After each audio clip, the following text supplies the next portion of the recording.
What's up, guys? We're back with a full slate of MLB action here on Wednesday, April 16th. We're going to break down every game on the slate. We're going to look at bets on the side and over-under, and make sure you're checking that pinned comment throughout the day to see if there are any changes as injury news and starters are confirmed. Yesterday, guys, an absolute bloodbath. We somehow managed to go 0-6 in the pinned comment. So pretty brutal stuff. Insane game there in the Seattle-Cincinnati game. Both starters got shelled out there, so the under does not come through. We also had 9 total runs scored in the Atlanta-Toronto game. Lost that bet in the 9th inning. We had 9 total runs scored in the Mets-Minnesota game. Lost that one by a half a run also, and that game lost in the 7th inning. The Tigers minus 125. They got shut out, losing 5-0. The Cardinals plus 105. They got shut out, losing 2-0. So yeah, pretty brutal stuff out there just across the board. You hate to see it, guys. And we finish things off with the Padres. A devastating loss. We had them plus 116. They eventually lose 2-1 in extra innings. So not looking back. We're only looking forward, guys. Do me a huge favor and give me a pity like on this video. I would appreciate it. It helps out the channel a ton, and we are very much due to have a bounce back day here. Subscribe to the channel if you're new. Comment below with any bets you're looking at today. I'll be more than happy to get back to you. Quick reminder, all of our videos are sponsored by StumpTheSpread.com, where our premium cappers did not go 0-6 yesterday. Click the link in the description to go over there and see the top confidence picks from our entire team. Right now, our premium members are getting daily MLB, NBA, NHL, and UFC picks.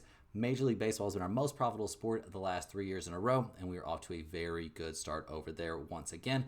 Once you get over there, you'll see our exclusive free picks only posted there, our free to use bet size calculators, and our premium top confidence picks that only go out to our premium members. Also, get on the free email list by signing up for a free account over there. It gives you tons of free information straight to your inbox. Just make sure to check your spam folder.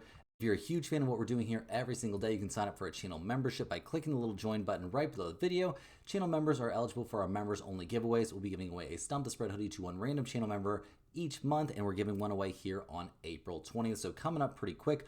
Also, you get your name up on screen as a thank you in every single video, and you get a little bit of early access to every single one of our videos. As always, guys, our free picks will be in the pinned comment down below. Now let's get into our first game of the day. We've got the Atlanta Braves going on the road to take on the Toronto Blue Jays. Braves come into this game losers of, their last one, and they're down to 5-12 on the season. They just lost 6-3 out there. Not their best effort. They're going to be hitting the ball in this one to Spencer Strider, hoping he can turn things around for him. But, I mean, this young 26-year-old coming off an elbow thing that had him on the 15-day IL. This is going to be his season debut. We'll see what we get out of him. Obviously, a pretty big unknown out there. In terms of the bullpen for Atlanta, not anywhere near the level we were expecting and not near the level of last season. A 4.24 bullpen ERA. Not going to get the job done there. We see Ozuna not off to a hot start. Definitely not a hot enough start to keep things going in the right direction for them. And he's dealing with a hip issue at the moment. So not even probably going to see him out there, I don't think. Let's see if we've got an update on that. Yeah, Ozuna appears like he's probably going to be at least limited. Yeah, not going to be in this series at all. So yeah, no Ozuna out there for this series has definitely been a problem there for Atlanta.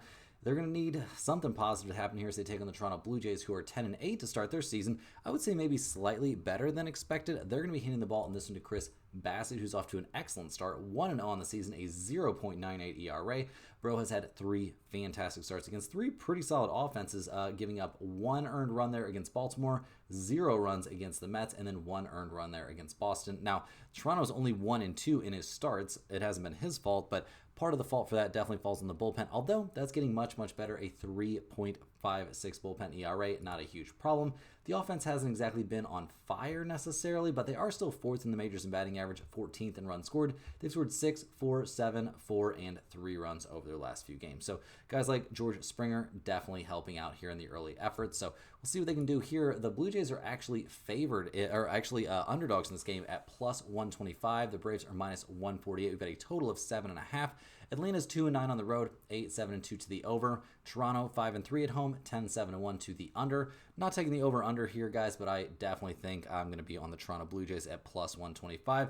Seems like a very good spot for them. Bassett's been a monster out there. Now, his history against the Braves, let's not get too carried away with that. I'm liking the way he's throwing the ball, and he's getting a plus 125 here. I'll back the Blue Jays. Guys, are you wondering where our NBA picks here are for the playoffs and for this play-in tournament? Well, they are over on the secondary channel. So there will be a link to that video at the end of this video. There's also a link to the secondary channel down there in the video description. So if you're looking for NBA, search no further, guys, down there in the video description and check it out. Next up, guys, are the Detroit Tigers going on the road to take on the Milwaukee Brewers. The Tigers at 10-7 on the season aren't exactly on fire right now. They've lost 2 out of their last 3, but I don't think they're too upset with the way the season has started. They did let us down yesterday, losing 5-0, so that wasn't great. They're going to be hitting the ball in this one to Keter Montero, who's going to be making his season debut. Should be interesting to see. Bro had some very positive stuff last season. Will that translate to this season? Going to be kind of a wait and see spot here. Now, that bullpen for the Tigers hasn't exactly been lighting the world on fire, but hasn't been the end of the world. A 3.70 bullpen ERA, certainly playable. The offense, guys, obviously getting shut out yesterday doesn't look great. They've scored 0, 9, 1, 4, and 7 runs over their last few. This isn't probably going to be one of the top offenses in the majors, so we should be expecting some regression here. 8th in the majors in run score and 9th in batting average. Probably not something they're going to be able to keep up over the course of an entire season. Now, they're taking on the Brewers, who obviously probably feel great, fresh off that 5-0 win. They are 9-9 on the season and needed that win to snap a 3-game skid. They're handing the ball to Jose Quintana, who's 1-0 to start his year. It's only going to be his second start, but his first one was a brilliant one. 7 innings, 4 hits, no runs allowed there against the Arizona Diamondbacks in a 7-0 Milwaukee Brewers win. So you got to be loving it if you're seeing that kind of numbers out of Quintana here for the Brewers. So that's very, very good. Now, the bullpen for the Brewers has been a huge problem, but that's going to get a little bit better. They're not a 5.60 kind of ERA bullpen out there. They're going to be better than that, much, much better over the course of the season. The offense has looked very good. They're tied for 6th in the majors in runs scored, 16th in the majors in batting average, though, and 19th in on-base percentage. Kind of worries me a little bit. They're probably not going to be able to keep this pace up, but we've seen Bryce Trang and Jackson Churio off to very good starts to the season. So you love to see it. Looking at the numbers for this game, the Brewers are -139. The Tigers are +122. We've got totals out there of 8 or 8.5. I would shade a little bit towards the under in this game, but those under plays seem to be cursed. So we'll see what happens there. But I also definitely could wrap my head around the Brewers here at -139. I'm not loving the direction the Detroit Bats are headed in. Keter Montero making his first start of the season seems a little bit sketch. So definitely leaning towards the Brewers a good amount in this game. Next up, we're looking at the Houston Astros going on the road to take on the St. Louis Cardinals. The Astros got that 2-0 win against the Cardinals in that one. So, yeah, a little bit of a rough stuff there for the Cardinals. The Astros only 8-9 on the season, hoping Ronel Blanco can continue to figure his stuff out. He's 1-1 to start his year, a 6.94 ERA. First start of the year against the Giants, not great. Second start of the year against the Twins, real bad. Couldn't even make it out of the second inning. Then against the Angels, his last time out, maybe he figured something out. 5 innings, 5 hits, 2 earned runs, 7 strikeouts. Feels significantly better. Now, how will he do against the Cardinals? We'll see. We'll have to wait and see how will that Astros bullpen do as well. They've actually gotten off to a very good start to the year. The Astros would love to take that 3.08 bullpen ERA all the way to the bank this season. Now, the problem for this team has been their offense. They're coming off a game they scored 2 runs, and they've scored 2, 3, 7, and 1 runs over their last few. Altuve leading the way, batting .300, but they're 20th in the majors in runs scored and 26th in slugging percentage. Not what this team had in mind here as they take on the Cardinals, who are also 8-9 on the season. They're now 1-1 in this series. They're hitting the ball in this one to Steven Matz, who's, normally a bullpen guy. This is going to be a bullpen start for the Cardinals. So we'll see how that goes. This is someone who's, had a couple longer outings this season already, going 4 innings once, going 3 innings once. Now, his last outing, he went 2 1/3, gave up 5 hits and an earned run there against the Phillies. So we'll see what he can do in this one. Obviously, somebody who would probably love to eventually end up in the rotation, but at 33, kind of seems like that ship has sailed for him a little bit, but we'll see what he can do. We'll see what the rest of the Cardinals bullpen can do. They've been pretty mediocre, a 4.57 bullpen ERA. Not exactly what you want. Now, the offense, on the other hand, has been excellent. They're 3rd in the majors in runs scored, 1st in batting average. We've seen guys like Brendan Donovan, like Herrera's gotten off to a great start. Nolan Arenado's hitting some home runs. Like, a lot of positive stuff for the Cardinals offensively. Not so much yesterday, but they got shut out. So we'll see what version of these two teams we get. Looking at the numbers, the Astros are -115. The Cardinals are -105. We got a total out there of 8.5. Houston's 3-4 on the road, 8-7-2 to the under. The Cardinals are 7-3 at home, 10-6-1 to the over. I would lean more towards the over in this game, probably, but no major lean on the total. My lean in this one's going to be the Astros at -115. I trust Blanco way more than I trust Steven Matz and that Cardinals bullpen. So, give me the Astros at -115 in this one, but probably not convinced enough to put it in the pinned comment. Next up, guys, are the Chicago Cubs going on the road to take on the San Diego Padres. The Cubs come into this game 12-8 on the season, winners of 3 out of their last 4. They actually managed to win 2 out of 3 there at the Dodgers and just eked out a 2-1 win there against the Padres. Now, that was pretty tough, guys. Horner hit that triple in the 10th inning, so yeah, I mean, what are you really going to do about that? Pretty solid stuff there. We'll see if they can back it up in this one. They're handing the ball to Matthew Boyd, who's 1-1 to start the year, a 1.59 ERA. He's looked very good. Dominated Arizona, dominated San Diego once already this year. I mean, 6 innings, 5 hits, no runs, 5 strikeouts, 1 walk. Dominated maybe is a little bit strong, but it's definitely in the ballpark. Now, his last time out against the Dodgers, he didn't have as good of a time, but it's the Dodgers. 6 innings, 4 hits, 3 earned runs, 7 strikeouts, and 3 walks is not a bad outing there against the Dodgers. So the Cubs have to be loving that. They're probably not loving their bullpen, but it hasn't looked that bad recently. We'll be, I think there's positives about the bullpen. Now, how will they look here against the Padres? We'll see. How will the offense look? Well, their guys hitting the cover off the ball right now. I mean, we see Kyle Tucker off to a very hot start. They're first in the majors in runs scored and 6th in batting average, top 4 in both on-base percentage and slugging percentage. So they're going to be trying to keep things rolling here against the Padres, who are now 14-4 on the year, obviously off to a dazzling start. They're hitting the ball to Nick Pivetta in this game, who's been part of that dazzling start, guys. 2-1 on the season, a 1.59 ERA. Now, his one rough outing of the season was against the Cubs. At Wrigley Field, he went 3 innings, gave up 6 hits and 3 earned runs. He walked 3 and struck out 4, also gave up a home run in that game.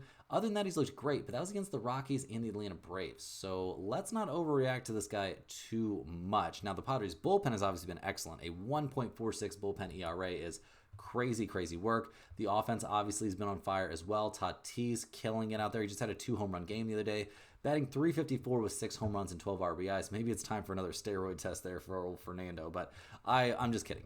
There's no reason to be throwing that around. But the dude is right now killing it, and the Padres are 5th in the majors in runs scored and 2nd in batting average and 2nd in on-base percentage. So they're on fire right now, and they're at home. They're -125. The Cubs are +105. We got a total out there of 7.5.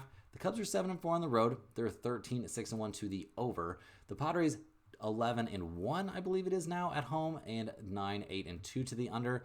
I'm leaning towards the Cubs at +105. Now, probably not a play that's going to go in the pinned comment because the Padres are real freaking good, and Pivetta could have a bounce back, but I'd be lying if I said this didn't have a chance. Pivetta has been okay, but not good against the Cubs, and Matthew Boyd has been lights out this season against some of the best offenses in the majors. So, yeah, looking at the Cubs +105, that is looking kind of juicy.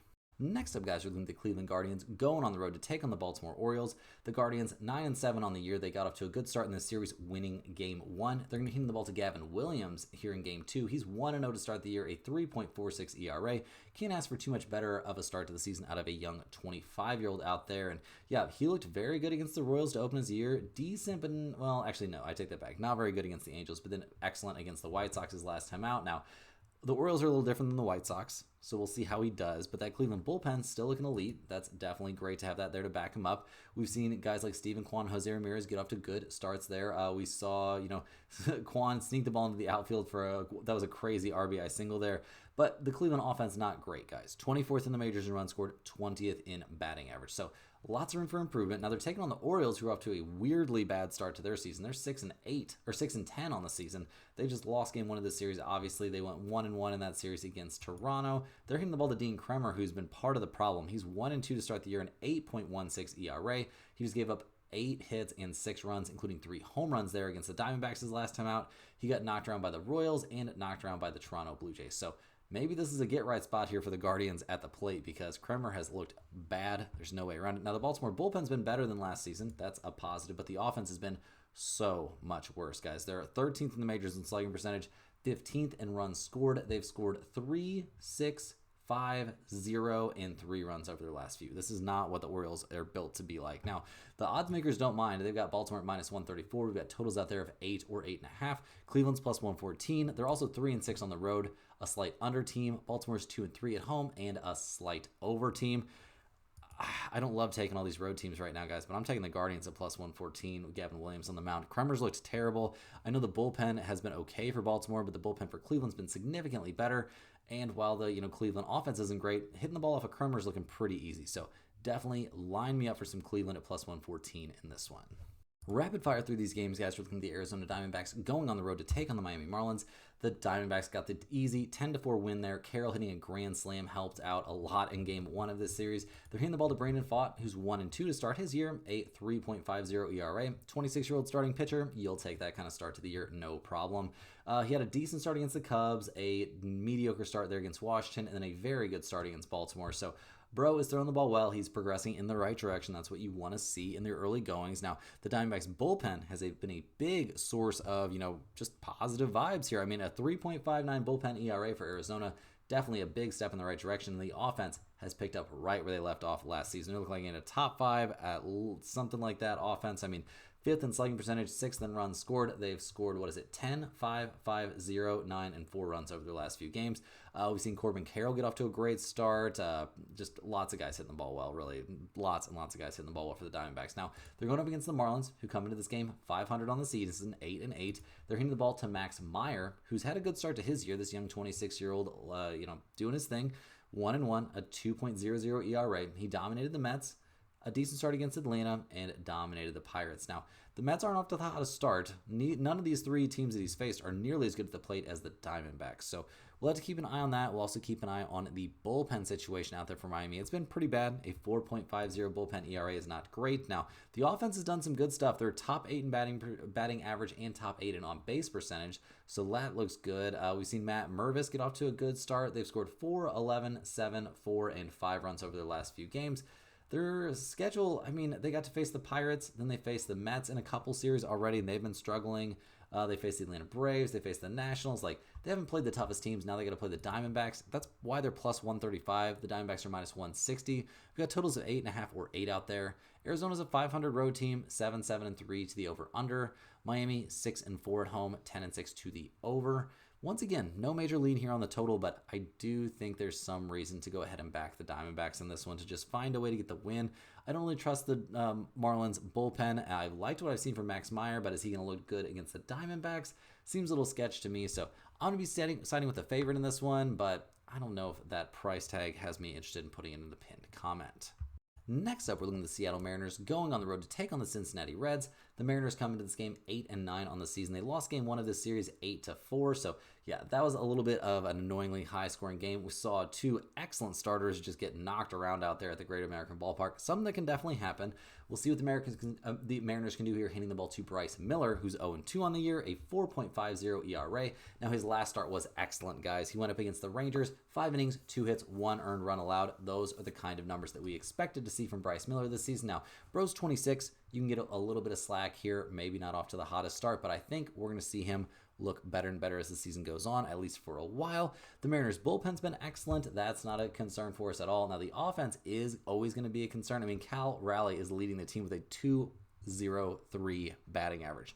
Not great. They're 25th in the majors in batting average, 23rd in slugging percentage, and 22nd in runs scored. So not a team I expect to put up a ton of runs here, despite playing at the Great American Ballpark, where the Reds just put up an 8 spot. They've actually won 4 in a row. They're up to 9-8 on the season. They're giving the ball to Nick Martinez in this one, hoping he can have something of a bounce back after struggling so far to open the year. 0-2, a 6.06 ERA. Now, he's faced the Giants twice, not easy, and the Milwaukee Brewers once. Now, not easy. This Mariners team is going to be by far the easiest team that he's faced this season.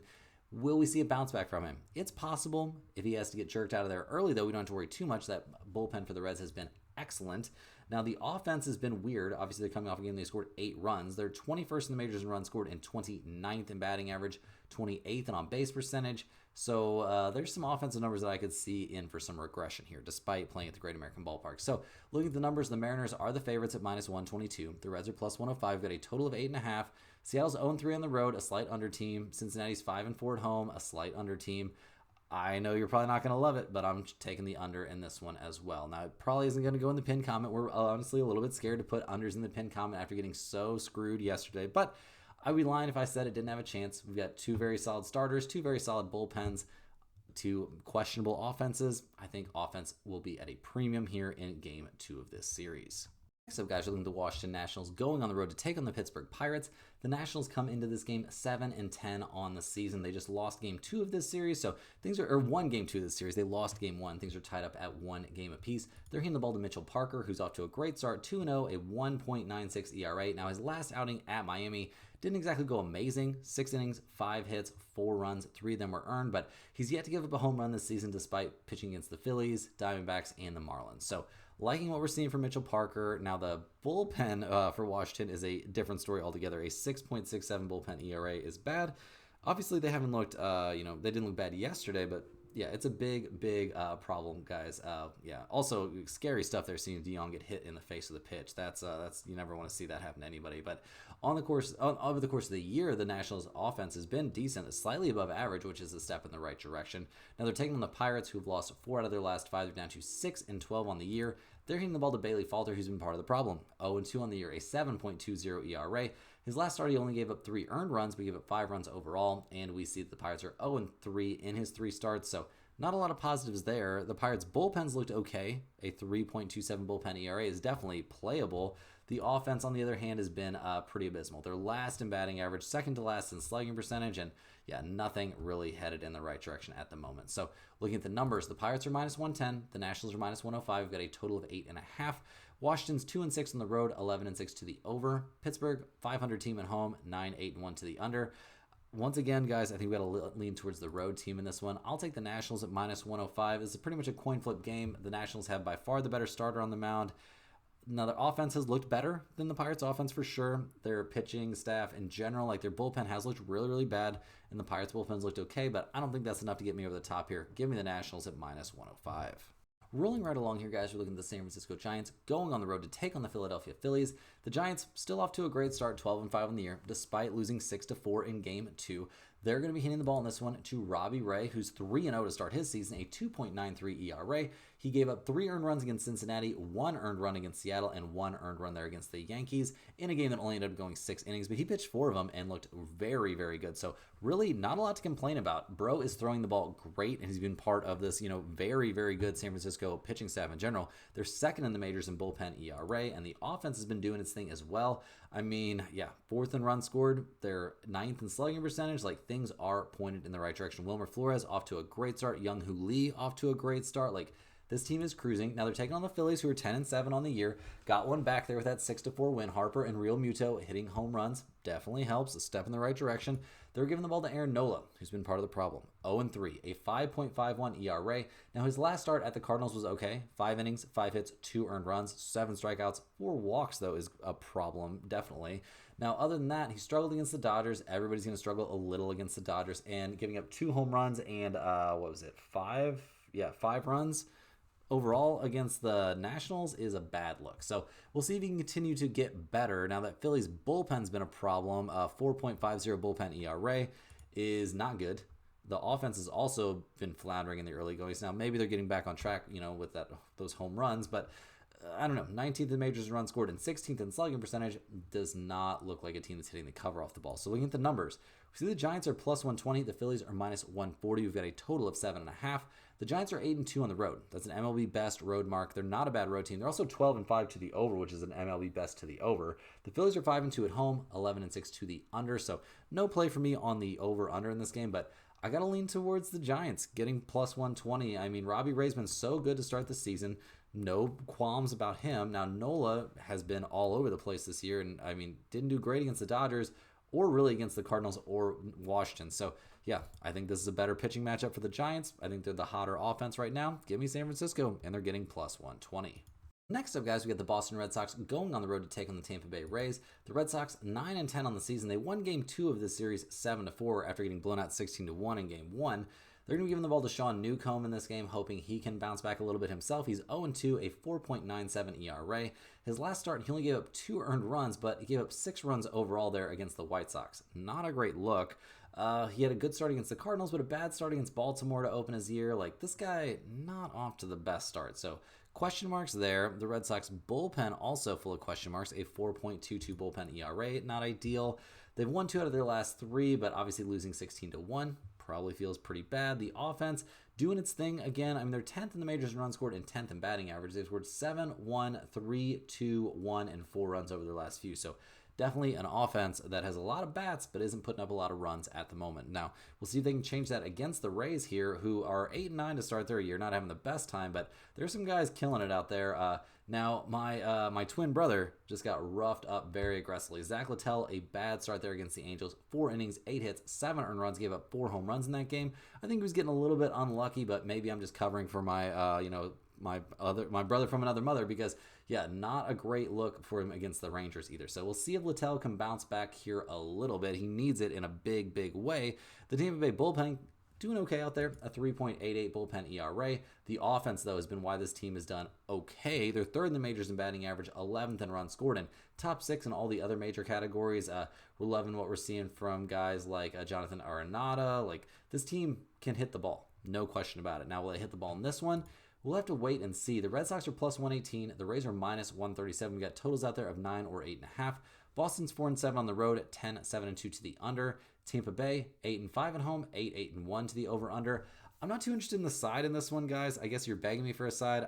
Unfortunately, guys, I'm going to be leaning a little bit towards the Red Sox, but I think this is an over 8.5 spot. I think it's very, very good. We've seen tons of offense so far in this series, tons of offense in Tampa Bay games over the last at least, 5, 6, 7 games or something like that. So, yeah, definitely give me over 8.5 in this one.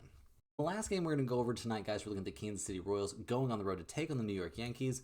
The Royals come in this game losers of the first 2 of this series, losing 4-1 and 4-2 there at the Yankees. They're handing the ball in this one to Kris Bubic, who comes into this game off to a great start. 2-1 on the season, a 0.96 ERA, and he's faced some decent teams. A good start against Milwaukee to open the year, giving up no runs, giving up 1 unearned run against Baltimore in his second start, and then his last time out against Cleveland, a little bit worse for wear. 6 innings, 6 hits, 2 earned runs, 3 runs overall. So we'll see if he can bounce back a little bit. This young 27-year-old lefty has done some good stuff out there. The Royals bullpen, obviously a concern. A 3.70 bullpen ERA, though, is not the end of the world. The offense is where the world has been ending for the Yankees. They've scored a grand total of 3 runs over the first 2 games of this series.